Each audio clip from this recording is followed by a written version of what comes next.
Subscribe now and press the bell icon. Never miss an update.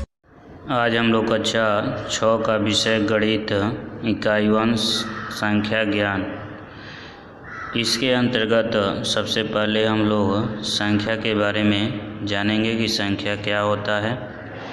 संख्या होता है कि अंक गणितीय मान जिसे हम शब्द, प्रतीक, अंक एवं आकृति के रूप में व्यक्त कर सकते हैं और इसका प्रयोग हम गणना, मापन जैसे क्रिया कर सकते हैं, उन्हें ही क्या कहते हैं, संख्या कहते हैं। अब ये जो संख्या होता है वह भिन्न प्रकार के होते हैं। अब कौन कौन से होते हैं, जैसे यहाँ पे आप देखें प्राकृत संख्या। प्राकृत संख्या क्या होता है, जो गिनती में प्रयोग की जाने वाली जो संख्याएं जो होती हैं, जैसे 1, 2, 3, 4, 5, 6, 7, 8, 9, 10, 11, 12 टू इनफाइनाइट, ठीक है, टू इनफाइनाइट तक होता है। इसके बाद दूसरा जो आता है पूर्ण संख्याएं। पूर्ण संख्याएं क्या होती हैं, जो प्राकृतिक जो संख्याएं जो होती हैं उस प्राकृतिक संख्याएं से पहले अगर हम 0 लगा देते हैं तो वह प्राप्त जो संख्याएं होती है वह पूर्ण संख्याएं होती हैं, ठीक है। इसके बाद पूर्णांक आता है। पूर्णांक में आपका 2 होता है। एक होता है धनात्मक पूर्णांक होता है।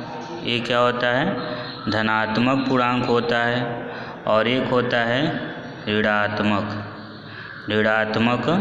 पूर्णांक होता है। तो जो धनात्मक जो पूर्णांक होता है वह 0 से बड़ा होता है और जो ऋणात्मक जो पूर्णांक होता है वह 0 से छोटा होता है, ठीक है। इसको हम संख्या रेखा पर भी रिप्रेजेंट करते हैं। प्राकृतिक संख्याओं को भी संख्या रेखा पर रिप्रेजेंट करते हैं। पूर्ण संख्याओं को भी संख्या रेखा पर रिप्रेजेंट करते हैं। इसके बाद से चौथा आता है सम संख्या। सम संख्या क्या होता है, जो 2 से विभाजित हो जाए। कुछ संख्याएं ऐसे होती हैं जो 2 से विभाजित होती हैं, उसे हम बोलते हैं सम संख्या। जैसे 2, 4, 6, 8, 10, 12, 14, 16, ये क्या है, सम संख्या होते हैं। विषम संख्या जो 2 से विभाजित न हो, ठीक है, वो क्या कहलाते हैं, विषम संख्या। जैसे 1, 3, 5, 7, 9, 11, 13, 15, यह जो भी संख्या लिखा गया है ये 2 से विभाजित नहीं होगा।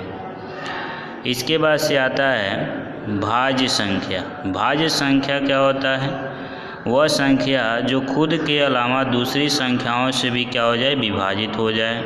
जैसे 4 जो है 2 से विभाजित हो जाएगा, खुद से भी डिवाइड हो जाएगा। 6 जो है 2 से विभाजित हो जाएगा, 3 से भी विभाजित हो जाएगा। तो इस प्रकार ये जो संख्याएं जो लिखी गई हैं 4, 6, 8, 9, 10, 12, 14, 15, 16, ये क्या है, भाज्य संख्या है। अभाज्य संख्या क्या होता है, जो खुद से ही डिवाइड होता है और दूसरी संख्या से वह डिवाइड नहीं होता है। जैसे 2, 3, 5, 7, 11, 13, 17, 19, ये क्या है, अभाज्य संख्या होता है। इसके बाद से आता है परमेय संख्या। परमेय संख्या वह संख्या होता है जिसको हम P/Q के रूप में P/Q के रूप में लिख सकते हैं। और P और Q जो होता है पूर्णांक है और Q जो है 0 के बराबर नहीं होना चाहिए।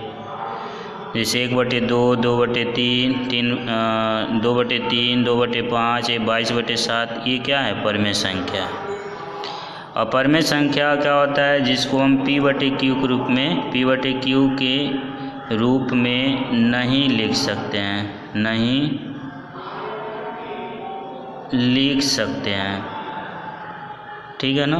इसमें भी Q जो है 0 के बराबर नहीं होना चाहिए। और P और Q क्या है, पूर्णांक है।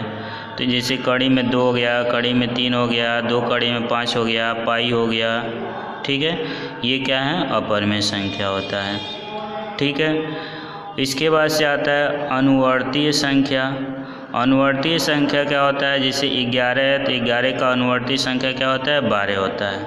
यानी जो भी संख्या होगा उसका आगे वाली जो संख्या जो होता है, ठीक है ना, पीछे वाली संख्या का क्या होता है, अनुवर्ती होता है, ठीक है ना।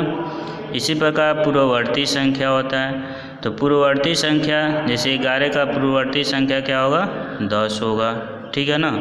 यानी अनुवर्ती संख्या ज्ञात करने के लिए जो भी संख्या अगर दिया जाएगा उसमें एक अधिक करके लिखते हैं, एक, और पूर्ववर्ती संख्या अगर ज्ञात करना होगा तो एक कम करके लिखते हैं। यानी अनुवर्ती में एक जोड़ेंगे और पूर्ववर्ती में एक घटाएंगे, ठीक है। इसके बाद से एक और इसमें संख्या आता है, उसे हम वास्तविक संख्या कहते हैं। और वास्तविक संख्या क्या होता है, परमेय संख्या और अपरमेय संख्या को मिला के जो संख्याएं लिखी जाती हैं वह वास्तविक संख्याएं कहलाती हैं, ठीक है ना। तो इसमें आपको संख्या के बारे में बताया गया और संख्याओं के विभिन्न प्रकार हैं उनके बारे में आपको बताया गया और उसका एग्जाम्पल भी आपको बताया गया। और संख्याओं के विभिन्न प्रकार में आपको प्राकृत संख्या, पूर्ण संख्या, पूर्णांक, सम संख्या, विषम संख्या, भाज्य संख्या, अभाज्य संख्या, परमेय संख्या, अपरमेय संख्या, अनुवर्ती और पूर्ववर्ती संख्या, ठीक है ना। अनुवर्ती संख्या का मतलब होता है उसके आगे वाली संख्या, पूर्ववर्ती संख्या का मतलब होता है उसके पीछे वाली संख्या, ठीक है।